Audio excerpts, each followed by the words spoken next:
আপনি কেন চা করছেন মা? আমি করে দিচ্ছি, দিন আমায়। না না, ঠিক আছে। কেন মা? এই চা করা তো আমার রোজগারের কাজ, আর এমন তো কিছু দেরিও হয়নি মা, আমি করে দিচ্ছি। আপনি বুঝতে পারছেন না, নন্দিনীর বানানো খাবারে কেউ ইন্টারেস্টেড নয়। ও রান্না করলে কেউ চলে না। এবার ভেবে দেখুন। তুমি যাও নন্দিনী।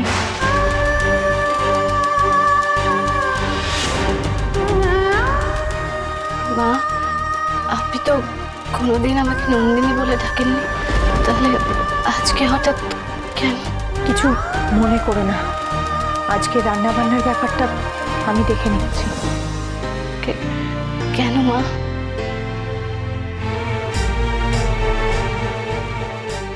দেখছো তো, তুমি কিছু রান্না করলে নবাব একটু মুখে দিচ্ছে না। সকালে চাটা না করে দিলে হয়তো সেটাও খাবে না। তার উপর কাল থেকে বাড়ির সবাই প্রায় না খেয়ে। তোমার দাদুর ভাইয়ের শরীরটাও ভালো নেই অনিয়মের জন্য। কি দরকার বলো তো অশান্তির মধ্যে আরো অশান্তি বাড়ানোর? কিন্তু আমি তো মা। কপালের দোষ মেনে নিয়ে নবাব যা চাইছে তাই করো না। সব নিজ। আমি বেরোচ্ছি, মাঠে গেলাম। আমার চাটা হয়ে গেছে, একটু খেয়ে যা। এখন যখন বসাওনি আর কি হবে, আমার তো সময় নেই। তা বলে কিছু না খেয়ে যাবি? দাঁড়া, চিড়ে দই মাখা আছে, খেয়ে যা। মা, আমার দেরি হয়ে যাচ্ছে, আর এক্সারসাইজের আগে কেউ চিড়ে দই খেয়ে যায় না। কালকে সারাটা দিন প্রায় না খেয়ে রয়েছিস, তাই বলছি। নে খা। জোর করলে বলে একটু মুখে দিলাম, নাহলে আমার খাওয়ার মুখে দিতে ইচ্ছে করছে না। খাওয়ার ইচ্ছেটাই চলে গেছে। জলটা খেয়ে যা নবাব। কিছু না খেয়ে চলে গেল। যেই ছেলে ফুটবল খেলার জন্য হরিদরে খাবার খায়, তার নাকি আজকে খাবারের ইচ্ছাই নেই। চলবে এরকম করে? খেলতে পারবে ও?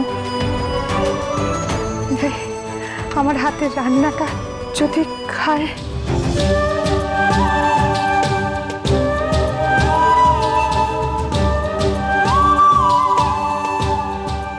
তুমি যাও।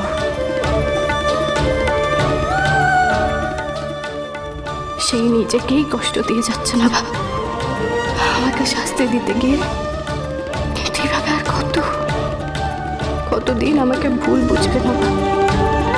আর আমি রূপসার খারাপ কখনো চাইনি, এখনো চাই ও ভালো থাকুক।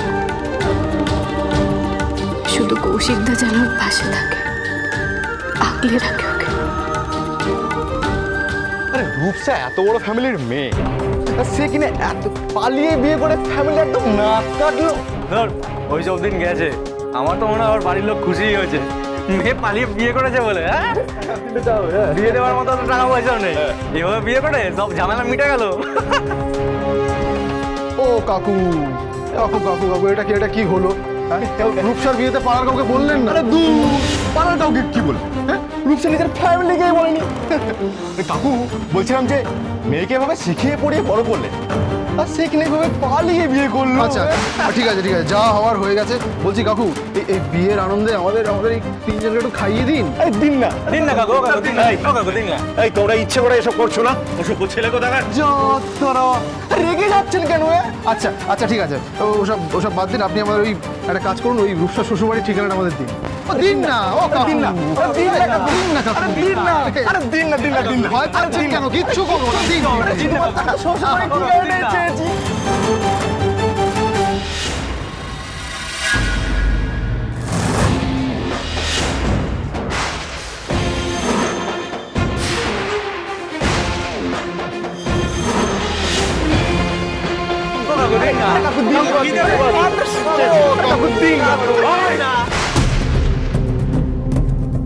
কার সাথে কিভাবে কথা বলছিস তোরা? ছেড়ে দে নবাব, তোদের চামড়া আমি গুটিয়ে দেবো।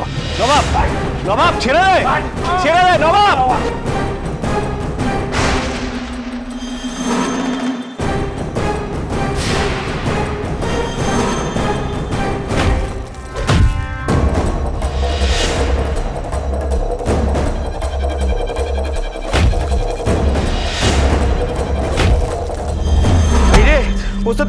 গেছে, কি করি এখন?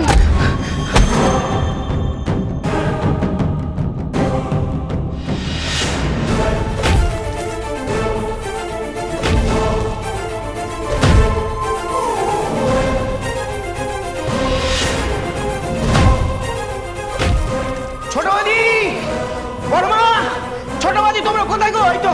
কি হয়েছে রে পঞ্চে? এমন এমন চিৎকার ঝুড়েছিস কেন? আরে কেলেঙ্কারি ঘটনা ঘটে গেছে, পাড়ার ছেলেদের সঙ্গে ওর সাথে খুব ঝামেলা লেগেছে।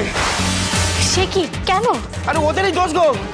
রূপসা বিয়ে নিয়ে বাবুকে কি যাতা উল্টোপাল্টা কথা বলছিল, আর ওস্তাদ দেখেছে, সামলাতে না পারে পুরো তেতে গেছে। ওদের খুব মারছে, বাবু সামলানোর চেষ্টা করছে, কিছুটাই পারছে না। আমি পারবো না বলেই ছুটে খবর দিতে এলাম। চলো চলো ওদের শিগগিরই। চল চল চল। তোর বোন পালিয়ে বিয়ে করেছে, তার দাদা বাবার তোর ওয়াক কিসের রে? বাবা ছাড়ো না, লোকের পেছনে লাগা সারা জীবনের জন্য ভুলিয়ে দেবো ওদেরকে। রবাব ছেড়ে দাও। কি করছিস নাকি? বাবা কি করবি না? কি করবি? কি করছেন? হ্যাঁ, কোনো কিছু না জেনে এইসব কথা কেন বলে যাচ্ছেন? না জেনে মানে? রূপসা পালিয়ে বিয়ে করেছে, সবাই জানে।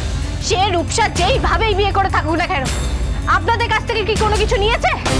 শাড়ি গয়না কোনো কিছু নেয়নি তো? তাহলে এইসব কথা বলা বন্ধ করুন। হ্যাঁ, কথা তো আপনিই বলবেন বৌদি। পশু ঠাকুরের বাড়িতে তো বউরাই কথা বলে, ছেলেরা তো বউয়ের আঁচলের তলায়। বসুর ঠাকুর পরিবারের ছেলেরা কি করতে পারে সেটা এখন এর পাশে। আরে আরে বুঝবি। না নবাব, ওরা এটাই চাইছে ঝামেলা হোক। আপনি দয়া করে আপনি কেন এসেছেন? কেন সব বিষয় না গলেন আপনি? কে আসতে বলেছে আপনাকে? নবাব, নবাব, রাস্তার মধ্যে ওর সাথে ওভাবে কথা বলিস না, এই নিয়ে পরে কথা উঠবে। মো ইচ্ছে করে করে সব, ইচ্ছে করে সব ওর জন্য হয়েছে। নবাব, তোমাদের কোনো আইডিয়া নেই কিছুক্ষণ আগে এরা কিভাবে বাবাকে হেনস্থা করছিল, কিভাবে বাবাকে ইনসাল্ট করছিল। কার জন্য হচ্ছে এসব? এই নন্দিনীর জন্য।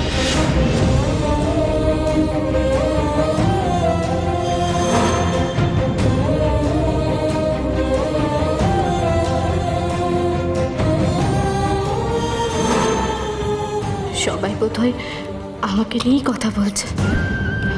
নবাব এভাবে পাড়ার মোড়ে এতগুলো লোকের সামনে এভাবে আমায়। ওর কথায় কিছু মনে নিও না ছোট বৌমা। একেই সারাদিন কিছু খায়নি, তার উপর খেলতে গেছে। ওর কথা কিছু মনে করো না। ওর কি আর মাথা ঠিক আছে বলো? বারবার এটাই হচ্ছে। শুধু আমাকে কষ্ট দিচ্ছেন না নবাব, নিজেও কষ্ট পাচ্ছেন।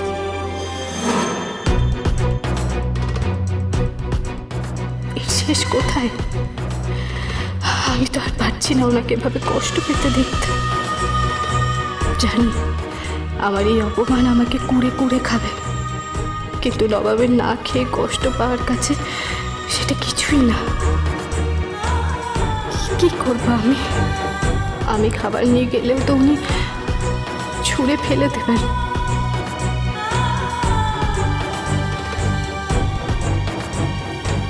একটাই উপায় আছে। কোথায় যাচ্ছ ছোট বৌমা? আসছি মা, এক্ষুনি আসছি।